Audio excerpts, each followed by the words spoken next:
Legends of Kingdom Rush is, in my opinion, Ironhide's most underrated game.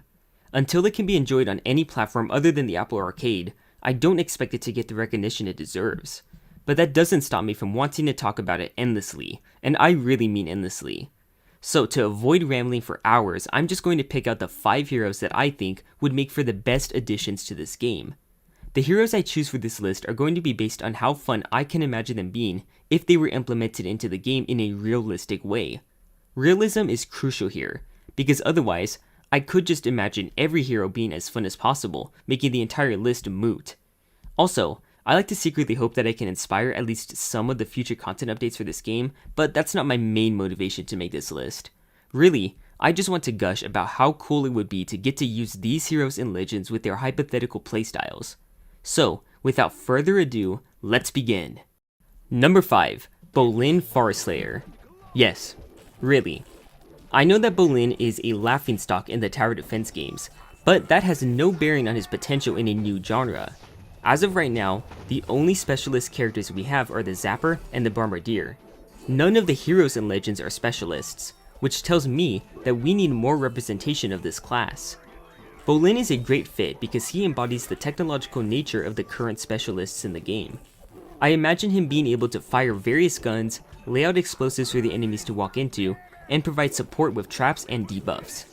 In Kingdom Rush 1, he could fire 3 rounds from his gun before having to reload. This could translate over to Legends in the following way. For every level that Bolin is at, he can fire an additional shot for that turn.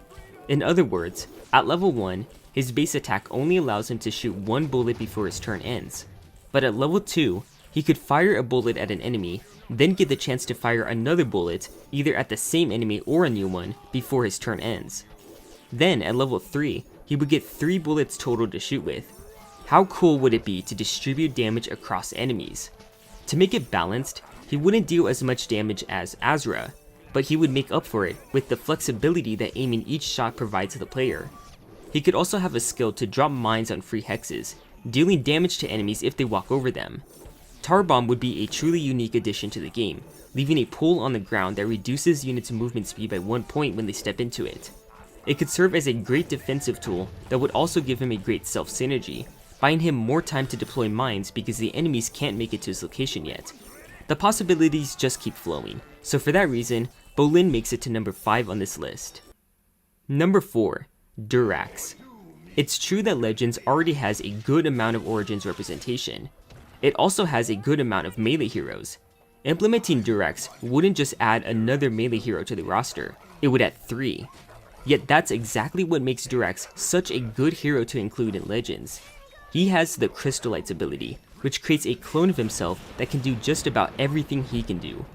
I imagine this being his second available skill at level 1, meaning that he always has the ability to clone himself, and it's up to the player to make that work. I also imagine the duration for his clones being extremely long, with a long cooldown as well. Maybe they can scale with his level, so that he starts out only having 1 clone active at a time at most, but later can have 2 clones active at a time. Each individual Durex would be weak, dealing low damage and being killed easily, but the sum total of their stats would be stronger than that of a single hero. This is what I consider a trade-off. When a hero is weaker in some areas, it gives them an excuse to be stronger in other ways to balance it out. Durex would be especially vulnerable as a melee glass cannon, but if he and his clones are able to stay alive, he can dish out a ton of damage. I imagine most of their damage potential coming from the abilities he unlocks at levels 2 and 3. Level 2 is a good place to incorporate skills like Arm Blade, Shard Lance, and Lethal Prism. I suspect that Arm Blade would be tricky to make useful in comparison to his ranged options, so the ranged options would probably be full actions, while Arm Blade was a simple action. I also imagine that Shard Lance would have more range than Lethal Prism, but do less total damage. For level 3, he can draw inspiration from his hero spell.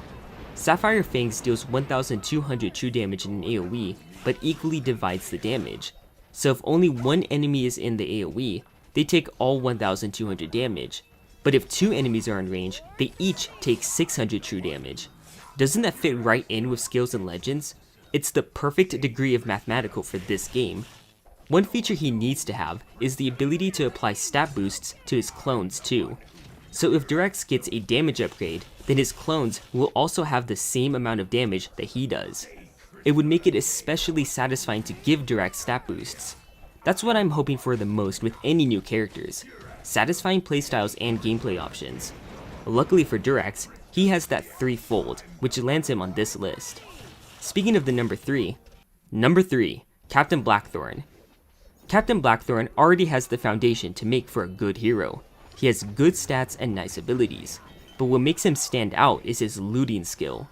In Legends, I imagine this being a passive that allows Blackthorne to generate more crowns for killing enemies in combat. Crowns are the unit of currency in the game. This would be an unprecedented advantage in an adventure. So far, we haven't had any units whose passive and active abilities were helpful outside of combat. With looting, Blackthorne can open up new ways for the player to become powerful. They can invest in more items and upgrades for their units. So instead of directly using a skill in combat like you normally would, you acquire stat boosts and other buffs to make your units stronger in compensation for not having another combat skill.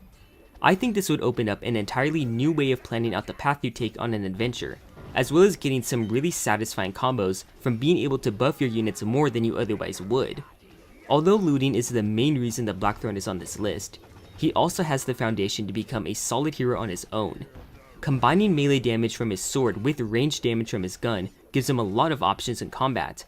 He also has a wide mix of abilities like Rum and Bang and Release the Kraken, all of which seem like they would translate over to Legends perfectly.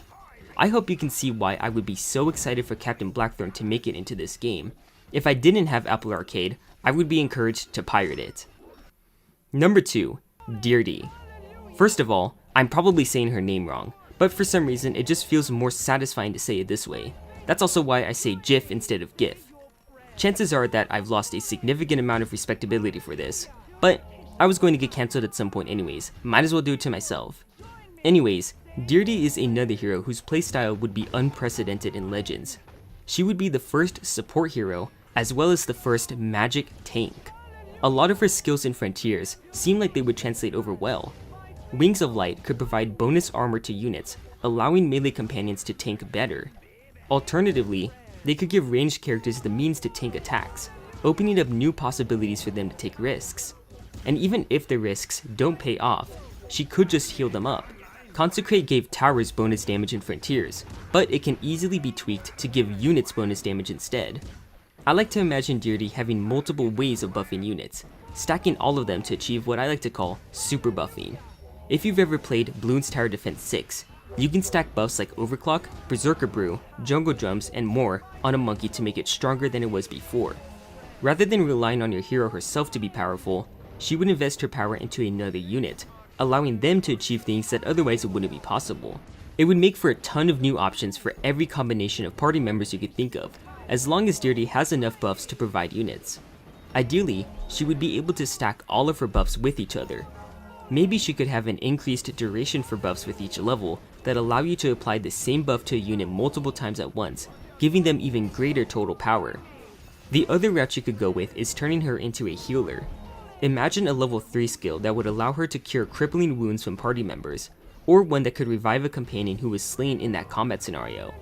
I imagine that it would have a once per combat restriction, like Azra's Shield of Shadows, but it would be so cool nonetheless. Plus, Legends needs more heroes from Frontiers, so I am praying that Deirdre can be implemented into the game. Number 1, Invar Bearclaw. Invar has the potential to be the most epic hero in Legends if done right. Being able to shift into a bear to gain temporary invulnerability opens up so many opportunities. I imagine that bear form would have a huge trade-off, something that makes it undesirable under certain conditions. I already explained why I think trade-offs are satisfying excuses to make something overpowered, and something like temporary invulnerability and increased melee damage deserves a massive trade-off. What I like to imagine is that Invar can't use any of his human form skills while he's a bear, and he can't shift back to human form until the full duration of bear form has expired. Maybe he could even go feral, making the player lose control over Invar in bear form and the AI would control him instead. He would just pursue the nearest enemy, limiting your strategic options when you unleash the beast. If you want to get extra spicy, maybe he could turn into a neutral party, capable of attacking allied units as well. That would give him an excuse to become insanely powerful as a bear. But then, the stronger that he is as a bear, the bigger threat he poses to your units. So now, he has an excuse to be even stronger because that's a better trade-off. But if he is even stronger, then he poses an even greater threat to your units.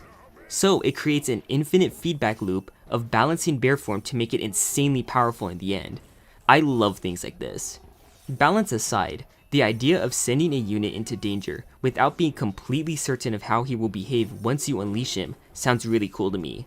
I can imagine it being highly satisfying to see that sort of gamble pay off as you watch Bearform Invar tear through enemy after enemy without even having to lift a finger as the player. And that's just one skill idea. Of course, he would get to summon his ancestors in human form, creating a distraction to tank for him while waiting for bear form to recharge. I think that the best way to go about his skills would be having the option of either unlocking more skills for him in human form, or developing his bear form to be even stronger by unlocking skills that can be used as a bear. That's just one way to go about designing him, which I think speaks volumes for his potential as an awesome hero in Legends. That's why Ingvar Bearclaw is the #1 hero I want to see in Legends of Kingdom Rush. Limiting this list to only 5 options made it a lot harder to pick out characters. I had to leave a lot of heroes out, like Ulrich, Dante, Jack, and more. There are some heroes though that I definitely don't want in the game, like any of the dragons. Having a flying hero would destroy the balance of the game, though I suppose you could just have the hero stay on the ground. That segues nicely into my final question. Do you think there are heroes who deserve to be on this list? If so, let me know in the comments. I may do a follow-up list for the heroes that I missed the first time around. Until then, have a great day.